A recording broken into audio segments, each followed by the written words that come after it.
दोस्तों नमस्कार, मैं हूं आलोक पाठक और आप देख रहे हैं खबर दस्तक। पिछले 3-4 दिनों से एक खबर सुर्खियों में थी कि दिल्ली हाई कोर्ट के जज यशवंत वर्मा के मकान में आग लगी थी। बुझाने के लिए जब फायर विभाग की गाड़ियां, दमकल विभाग की गाड़ियां पहुंची, वो लोग आग बुझा रहे थे। तो एक कमरे में जब वो आग बुझा रहे थे तो उन्होंने देखा कि 500 की गड्डियां में कुछ आग लगी थी और कुछ और बोरियों में कैश पकड़ा गया। ये खबर दबी हुई थी। कहानी ये थी कि 14 मार्च की रात को जस्टिस दिल्ली हाई कोर्ट के जस्टिस यशवंत वर्मा के घर में आग लगती है। उनकी बेटी और उनकी मां उस वक्त मकान में थे। जस्टिस वर्मा और उनकी पत्नी भोपाल गए हुए थे। होली वाला दिन था। उनकी बेटी और उनके पीए ने फोन किया दमकल विभाग को। दमकल विभाग की गाड़ी पहुंची और जस्टिस वर्मा के घर में आग बुझाने लगी। आग बुझाने के क्रम में एक कमरे के अंदर जब उन्होंने आग बुझाया तो देखा कि वहां पे 500 की गड्डियों में आग लगी थी और कई 2-3 बोरियां और कैश मिला। साहब ये 14 तारीख की रात को होता है और इसके बारे में किसी को जानकारी नहीं दी जाती उस दिन। आप समझिए, एक जज के घर नोटों की गड्डियां जलती हैं और बहुत बड़ी भारी मात्रा में कैश पाया जाता है। इस खबर को ये खबर 3 दिन पहले बाहर आती है, यानी आज है 23 तारीख, 20 तारीख के 20-21 तारीख के आसपास ये खबरें बनती हैं कि दिल्ली हाई कोर्ट के जज में आग लगी थी, वह बड़ी मात्रा में कैश पाया गया। ये मीडिया की हेडलाइन बन गई साहब। आनन फानन में चीफ जस्टिस ने कोलोजियम की बैठक बुलाई और कोलोजियम में फैसला लिया गया कि जस्टिस यशवंत वर्मा को वापस इलाहाबाद हाई कोर्ट भेज दिया जाए। अभी सिर्फ इतनी खबरें आ रही थी, कोई भी प्रामाणिक तथ्य नहीं थे। लेकिन इस खबरों में ट्विस्ट जब आया, जब Allahabad high court bar association के अध्यक्ष अनिल तिवारी ने बड़ा तकड़ा बयान दिया। ये बयान उन्होंने परसों दिया और ये बयान उनका बड़ा वायरल है। उसमें उन्होंने कहा था कि इलाहाबाद हाईकोर्ट कोई डंपिंग ग्राउंड नहीं है कि जहां किसी जज के घर पर 15 करोड़ कैश मिलने का आरोप लगे, आप उसको वापस ट्रांसफर कर दीजिए। अनिल तिवारी ने यह भी कहा था किसी सामान्य कर्मचारी के घर 15,000 या 15 लाख रुपए मिलते हैं तो उसको तुरंत कुर्सी से हटा दिया जाता है और ऐसे केसेस में तो अधिकारियों को जेल तक भेज दिया जाता है। और अगर जस्टिस यशवंत वर्मा यहां आते हैं तो हम लोग उनकी अदालत में का बहिष्कार कर देंगे। और यहां तक उन्होंने धमकी दी कि इलाहाबाद हाईकोर्ट की एक बार एसोसिएशन की बैठक सोमवार यानी 24 नवंबर को बुलाई थी, 24 मार्च को बुलाई गई है। उसमें फैसला किया जाएगा आगे क्या करना है। साहब ये मामला बड़ा हो चुका था। इसी बीच अब लोग दिल्ली फायर सर्विस के एक चीफ का एक बयान आ जाता है मीडिया में। वो कहते हैं कि वहां कोई नगद बरामद नहीं हुआ है। पहले मीडिया एक खबर चलाती है, बाद में कहीं से दबाव पड़ता तो कुछ मीडिया हाउसेस में कहता है कि दिल्ली फायर सर्विसेज के चीफ बोलते हैं हमने कोई ऐसा बयान नहीं दिया था। अब उसके बाद लगने लगा कि ये खबर अब गई, क्योंकि मामला एक हाई प्रोफाइल हाई कोर्ट के जज से जुड़ा हुआ है। तो लगता था कि इस मामले में सच सामने नहीं आएगा। कल व्यक्तिगत रूप से मैं भी बहुत निराश हो गया। मुझे लगा कि वाह भाई साहब, ये तो जिनको न्याय करना है उनके ऊपर आरोप लगे तो उस तरह से खबरों को दबा दिया जाएगा। लेकिन दाद देनी पड़ेगी चीफ जस्टिस संजीव खन्ना की। जी हां, इस देश का सौभाग्य है कि इस वक्त चीफ जस्टिस के पद पर संजीव खन्ना जैसा ईमानदार और पारदर्शी चीफ जस्टिस बैठा हुआ है। आप सोच रहे होंगे मैं ऐसा क्यों कह रहा हूं, क्योंकि चीफ जस्टिस महोदय ने दिल्ली पुलिस द्वारा सुप्रीम कोर्ट को सौंपी गई वीडियो को सार्वजनिक कर दिया। जी हां, उन्होंने वो सार्वजनिक कर दिया और उस वीडियो में साफ दिख रहा है कि वहां पे कुछ 500 की गड्डियां जली हुई हैं और बोरियों में भर भर के कुछ सामान पड़ा हुआ है। और जैसे ही ये चीज सामने आई, पूरे देश में बवाल मच गया। हर तरफ संजीव खन्ना की तारीफ होने लगी कि ये ईमानदार चीफ जस्टिस है जिसकी वजह से लोगों को लगा कि इस मामले में दूध का दूध और पानी का पानी होगा। वैसे एक कमेटी बनाई गई है, 3 जजों की कमेटी है जो जस्टिस वर्मा के आरोपों के खिलाफ जांच करेगी। दिल्ली हाई कोर्ट के चीफ जस्टिस ने एक रिपोर्ट सबमिट करने को कहा था। उसमें उन्होंने एक जांच करके एक रिपोर्ट सबमिट की है। उसमें बताया कि उनके आवास के पास एक कमरा था। उनका कहना था कि ये chief justice Delhi high court के चीफ जस्टिस जस्टिस डी के उपाध्याय की रिपोर्ट है कि उस कमरे में कोई बाहरी आदमी नहीं जा सकता था जहां पे ये नगद मिला है। प्लस वहां पे उस वक्त ताला नहीं था। अब ये तो देखिए, जो भी घटना कम हो रही, कब हो रही है? जब आग लग गई उसके बाद। और उन्होंने अपनी जांच रिपोर्ट में जस्टिस यशवंत वर्मा को भी सफाई देने का मौका दिया, उसकी इनकी बात भी सार्वजनिक की गई है। देखिए, यहां पे एक एक चीज सार्वजनिक की गई है, एक एक चीज सार्वजनिक की गई, किसने क्या आरोप लगाया, कौन किसने क्या बोला। तो जस्टिस भगवती वर्मा ने, अब यशवंत वर्मा ने अपने आरोप में कहा कि साहब, वो जो कमरा था वो मेरे मकान से अलग था, ये एक साजिश है, मुझे बदनाम करने की साजिश की गई है और किसी ने वहां लाके नगद पैसा देके मुझे फंसाने की कोशिश किया गया। उन्होंने कहा कि मेरे खिलाफ दिसंबर 2024 से ही सोशल मीडिया पे एक अभियान चलाया जा रहा था। जस्टिस यशवंत वर्मा है कौन, आप ही समझिए। इन्होंने ये 1969 में ये पैदा हुए, 1969 में, जो रिकॉर्ड्स में उनकी डेट ऑफ बर्थ है। देखिए साहब, आज की डेट में रिकॉर्ड्स की डेट ऑफ बर्थ को माना जाता है कि वही सच है। तो अभिलेखों के अनुसार जस्टिस वर्मा की जन्मतिथि 1969 है, 1969। ये दिल्ली यूनिवर्सिटी के हंसराज कॉलेज से उन्होंने ग्रेजुएशन किया और रीवा के अवधेश प्रताप यूनिवर्सिटी से उन्होंने लॉ किया था। उसके बाद उन्होंने प्रैक्टिस शुरू कर दी थी। ये पहली बार सरकारी वकील बनते हैं समाजवादी पार्टी की सरकार में, और 2014 में ये हाई कोर्ट के असिस्टेंट जज प्रयागराज हाई कोर्ट को बनाए जाते हैं। 2016 में ये इनका एज ए हाई कोर्ट जज ये कंफर्म हो जाते हैं। 2021 में इनको ट्रांसफर कर दिया जाता है दिल्ली हाई कोर्ट में। जस्टिस वर्मा पे 2018 के एक फैसले को लेकर बड़ा बवाल भी हुआ था, और उस बवाल में इनके खिलाफ, उस मामले में सीबीआई की जांच भी हुई थी। दरअसल एक सांभावली करके एक शुगर मिल है, उसमें ओरिएंटल बैंक ऑफ कॉमर्स ने कहा था कि उसमें 98 करोड़ रुपए का गलत तरीके से खर्चा किया गया था। और उस मामले में, चूंकि संभावली शुगर मिल वाला जो मामला था, उसमें ओरिएंटल बैंक ऑफ कॉमर्स ने किया था कि किस शुगर मिल ने किसानों के लिए जारी किए गए 97.85 करोड़ रुपए लोन का गलत इस्तेमाल किया था। मतलब उन्होंने बैंक से लोन लिया, ये शुगर मिल जो थी सिंभावली शुगर मिल कि हमको गन्ना किसानों का पेमेंट करना है, बैंक से लोन लिया और उस पैसे का कहीं और इस्तेमाल किया। जस्टिस वर्मा तब कंपनी के नॉन एग्जीक्यूटिव डायरेक्टर थे। इस मामले में सीबीआई ने जांच शुरू की, हालांकि जांच धीमी हो गई। फरवरी 2024 में एक अदालत ने सीबीआई को बंद पड़ी जांच दोबारा करने का आदेश दिया, लेकिन सुप्रीम कोर्ट ने इस आदेश को पलट दिया, सीबीआई ने जांच बंद कर दी। तो ये एक मामला ऑलरेडी उनके ऊपर था कि वो एक ऐसी कंपनी में नॉन एग्जीक्यूटिव डायरेक्टर थे शुगर मिल में, जिसने किसानों के लिए लोन लिए पैसे का दुरुपयोग किया था। वैसे उनके ऊपर कई तरह के आरोप भी लगे हुए हैं। अब जो बड़ा मुद्दा यह है कि जस्टिस संजीव खन्ना को आप पढ़िए भाई साहब, इन्होंने जो जो पूछा है, उन्होंने 3 सवाल पूछे हैं। जस्टिस संजीव खन्ना, मतलब उनकी जितनी भी तारीफ कम की जाए भाई साहब कम है। आज की डेट में जब से एक चीफ जस्टिस साहब रिटायरमेंट के बाद राज्यसभा के सदस्य बन गए थे, तब से लोगों के मन में न्यायपालिका के थोड़ा विश्वास कम हुआ था। और वो कौन से चीफ जस्टिस थे? उनका नाम था चीफ जस्टिस राजन गोगोई। राजन गोगोई वही थे जिन्होंने राम मंदिर वाले केस में फैसला लिया था। संजीव खन्ना ने 3 महत्वपूर्ण सवाल उठाए। घर के परिसर में मिले इतने कैश को जस्टिस वर्मा कैसे जस्टिफाई करेंगे? पहला सवाल जो चीफ जस्टिस संजीव खन्ना ने जस्टिस यशवंत वर्मा से पूछा है। जितनी भी रकम मिली, जस्टिस वर्मा यह बताएं उनका सोर्स क्या है। तो मीडिया रिपोर्ट्स में जो दावा किया जा रहा है कि 15 करोड़ कैश मिला है, तो इसका मतलब वास्तव में कैश मिला है। 15 मार्च की सुबह किसी व्यक्ति ने जले हुए नोटों को कमरे से हटाया। किस व्यक्ति ने हटाया, ये भी सवाल है।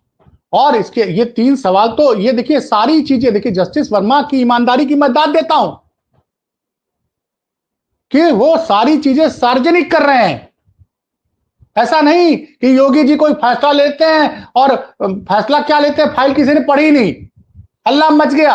उत्तर प्रदेश में अभिषेक कुमार सस्पेंड हो गए, एफआईआर भी पता चला, अरे खोदा पहाड़ निकली चुई है एफआईआर में, आईएएस अभिषेक प्रकाश का नाम ही नहीं है। खैर, मैं इसलिए जिक्र कर रहा हूं कि राजनेताओं को जस्टिस संजीव खन्ना से पारदर्शिता सीखनी चाहिए। वैसे ये सारे राजनेता कसम खाते हैं संविधान की कि मैं जो भी कहूंगा सच कहूंगा और सच के सिवाय कुछ नहीं कहूंगा, लेकिन जस्टिस वर्मा ने जो 3 आदेश दिए इनको सुनिए। जस्टिस वर्मा के घर सिक्योरिटी ऑफिसर्स और गार्ड की डिटेल्स भी दी जाए, पहला सवाल, पहला आदेश। दूसरा, पिछले 6 महीने में जस्टिस वर्मा की ऑफिशियल और पर्सनल कॉल डिटेल निकाली जाए, 6 महीने में, यानी पिछले 6 महीने में जस्टिस वर्मा ने कितने लोगों से ऑफिशियल और पर्सनली फोन पे बातचीत किया। और सबसे महत्वपूर्ण चीज, जस्टिस वर्मा से अपील की जाती है कि वो अपने मोबाइल से मैसेज या डाटा डिलीट ना करें। बड़े गंभीर सवाल हैं। अब इस मामले में क्या हो सकता है? वैसे जस्टिस यशवंत वर्मा कह रहे हैं कि भैया वो तो एक स्टोर रूम था, उसमें हमारे यहां से कोई आता जाता नहीं था, किसी ने हमको बदनाम करने की साजिश के लिए ये सब किया, वहां लाके कैश रख दिया। वो कह रहे हैं कि इस कैश से मेरा कोई लेना देना नहीं। और जब 2 दिन से मीडिया खबरों के बाद कल एकदम सन्नाटा हो गया था, तो लोगों का, मैं कह रहा हूं, कल शाम तक मैं भी सोचा कि अरे अब इस देश में किसी जस्टिस के खिलाफ, चीफ जस्टिस के खिलाफ जांच नहीं हो सकती। ये समझ में आ रहा था भाई। आप जानते हैं कि किसी भी नेता और किसी भी अधिकारी को, किसी भी जज को कहीं सजा मिलती है इस देश में? आप देखिए ना, याद करिए, 70,000 करोड़ के घोटाले का आरोप लगा था अजीत पवार जी के खिलाफ। और पिछले साल जून 2023 में मोदी जी उनको बोलते हैं भ्रष्टाचार के समुद्र में डूबे हुए हैं, और 2 दिन बाद वो मोदी जी के एनडीए की सरकार में उप मुख्यमंत्री बन जाते हैं। और सुनिए, अभी हाल ही में रिपोर्ट आई है कि उनको सारे आरोपों से में क्लीन चिट मिल चुकी है। इसलिए मैंने कहा ना कि आम आदमी का, लेकिन जस्टिस संजीव खन्ना ने जो नजीर पेश की है वो बेमिसाल है। अब क्या होगा? 3 जजों की कमेटी, जिसमें एक सुप्रीम कोर्ट का एक जज और हाई कोर्ट के 2 जज, इस पूरे मामले की जांच करेंगे, तथ्यों की जांच करेंगे। और उस जांच रिपोर्ट में अगर ये दोषी पाए जाते हैं तो chief justice Sanjeev Khanna justice Yashwant Verma को इस्तीफा देने को कह सकते हैं। और जस्टिस यशवंत वर्मा अगर इस्तीफा देने से इनकार करते हैं तो उनके खिलाफ महाभियोग, सरकार से महाभियोग चलाने की सिफारिश कर सकते हैं। एक बड़ा समस्या यह है कि देश में ज्यादातर जो जस्टिस होते हैं वो हाई कोर्ट या सुप्रीम कोर्ट में कॉलेजियम सिस्टम से, इनका चयन सुप्रीम कोर्ट के जज ही लोग करते हैं। उसमें बहुत ज्यादा सरकार की भूमिका नहीं होती, पहली बात। दूसरी तरफ ज्यादातर जो जज होते हैं वो उनके माँ बाप पहले ही चीफ, मतलब जज का बेटा ही जज बनता है। और इसमें, और जो तीसरी जो सबसे बड़ी बात है जो आपको जानना जरूरी है कि हाई कोर्ट और सुप्रीम कोर्ट के जजेस के अपॉइंटमेंट में कोई आरक्षण की व्यवस्था नहीं है। जैसे हिंदुस्तान के कानून के अंतर्गत हर नौकरी में, यहां तक कि लोकसभा विधानसभा के चुनाव में भी SC ST के लिए 22% सीटें रिजर्व हैं। लेकिन हायर जुडिशरी में, मतलब हाई कोर्ट के जो सुप्रीम कोर्ट के जजेस में कोई भी आरक्षण नहीं है।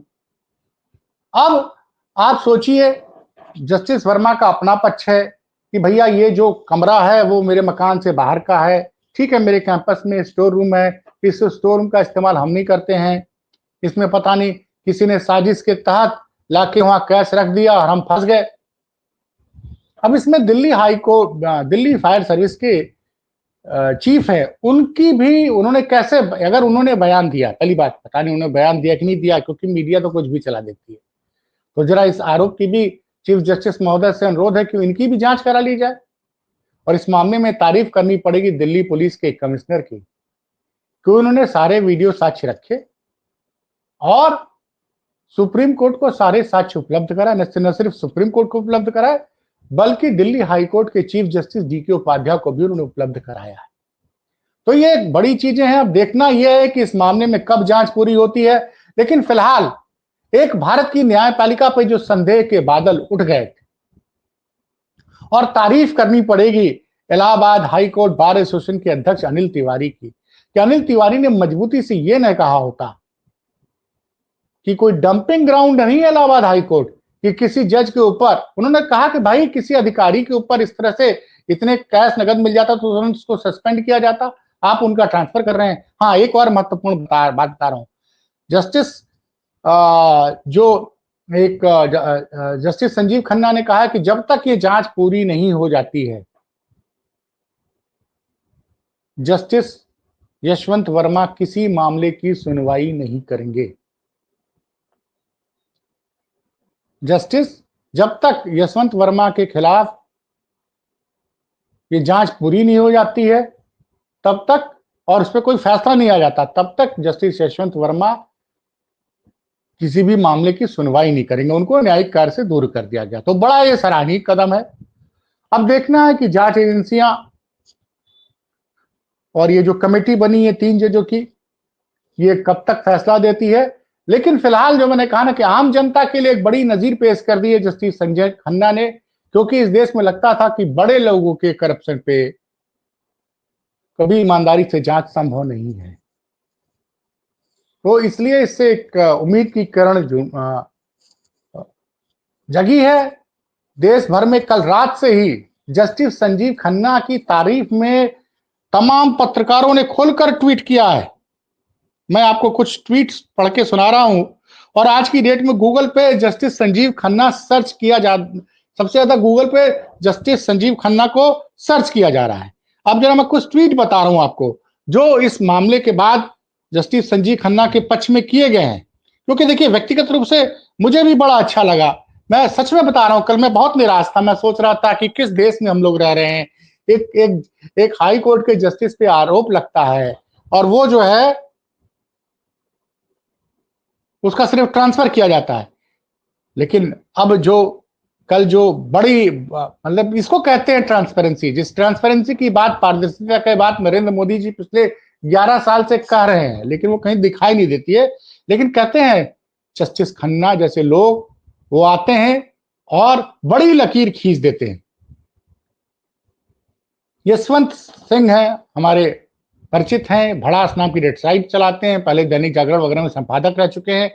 ये लिखते हैं न्यायमूर्ति यशवंत वर्मा के आवास पर जलेबी नकदी का वीडियो भारत के सर्वोच्च न्यायालय द्वारा अपलोड किया गया। इस वीडियो को हम दिखा नहीं सकते क्योंकि जानते हैं एक हम लोग कुछ यूट्यूब की अपनी अपनी गाइडलाइन है साहब, वो तमाम गाइडलाइन के तहत कहेगा कि नहीं ये गलत है ये सही, इसलिए हम आपको दिखा नहीं सकते, लेकिन ये सोशल मीडिया पे अवेलेबल है। तो यशवंत लिखते हैं न्यायमूर्ति यशवंत वर्मा के आवास पर जली हुई नकदी का वीडियो भारत के सर्वोच्च न्यायालय द्वारा अपलोड किया गया।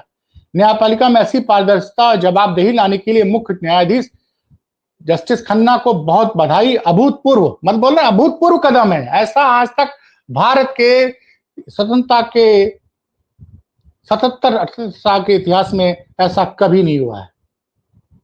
हर जगह तारीफ हो रही है।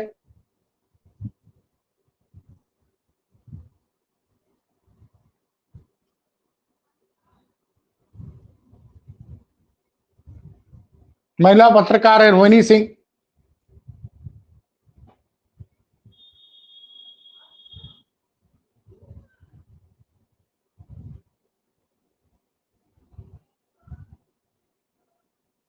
अब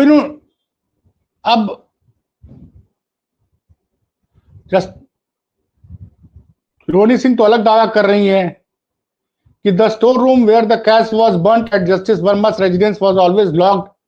It also has a CCTV. Where is the CCTV footage? Who deleted it and why? Was it in the same person who removed the sacks of cash next day? अब इन्होंने तो और गंभीर आरोप लगा दिया कि जस्टिस वर्मा के घर में जो स्टोर रूम था वो हमेशा उसमें ताला लगा रहता था, उसमें एक सीसीटीवी था। उस सीसीटीवी की फुटेज किसने डिलीट की है? और क्या ये वही आदमी है जिसने अगले दिन जले हुए धनराशि को वहां से हटाया है? ये जस्टिस संजीव खन्ना ने भी सवाल पूछा है और इन्होंने भी अंग्रेजी में लिखा है video of burned cash at Justice Verma's residence uploaded by the Supreme Court of India. सुनिए, videos of burned cash at Justice Verma's residence uploaded by the Supreme Court of India. Kudos to Chief Justice Khanna for bringing such transparency and accountability in the judiciary. Unprecedented मतलब ऐसा आज तक कभी नहीं हुआ है जो जस्टिस संजीव खन्ना ने करके दिखा दिया है कि उन्होंने पूरा वीडियो ही सार्वजनिक कर दिया, क्योंकि इस देश की जनता मालिक है। ये योगी नहीं समझते हैं, ये मोदी नहीं समझते हैं। ये लोग वोट देने जाएंगे योगी और मोदी जैसे लोग, तब कहेंगे जनता जनार्दन है, और जब इनको अपनों को बचाना होगा तो ये सारे तथ्य सार्वजनिक नहीं करेंगे, सारे तथ्य सार्वजनिक नहीं करेंगे। इसीलिए जस्टिस संजीव खन्ना ने जो मिसाल आज पेश की है कि वो वीडियो सार्वजनिक कर दिया, क्योंकि इस देश की जनता के टैक्स के पैसे से मुख्यमंत्री हवाई जहाज से चलते हैं, उनके मुख्यमंत्री का सारा खर्चा देश की जनता के टैक्स के पैसे से आता है। नरेंद्र मोदी जैसे प्रधानमंत्री दुनिया भर में घूमते हैं, वो भी जनता के टैक्स के पैसे से आता है। और सुप्रीम कोर्ट के चीफ जस्टिस को भी जो सैलरी मिलती है जनता के टैक्स के पैसे से मिलती है। इसलिए देश की जनता के असली मालिक यानी देश की मतलब जो देश की जनता हर चीज की असली मालिक है, उस मालिक के प्रति अपनी जवाबदेही ईमानदारी से दिखाई है जस्टिस संजीव खन्ना ने, और पूरी वीडियो पूरी रिपोर्ट सार्वजनिक कर दी है। जस्टिस संजीव खन्ना की जितनी भी तारीफ की जाए वो कम है। उम्मीद है जस्टिस संजीव खन्ना के जब तक वो चीफ जस्टिस हैं, वो हर मामले में, चाहे वो चुनाव आयोग के ईवीएम को लेके, वोटों के मैनिपुलेशन को लेके, वोटर लिस्ट को लेके जितने भी मुकदमे आएंगे, सब में ईमानदारी से इसी तरह से फैसले आएंगे और भ्रष्टाचारियों को कड़ी सी कड़ी सजा मिलेगी। तो ये धन्यवाद।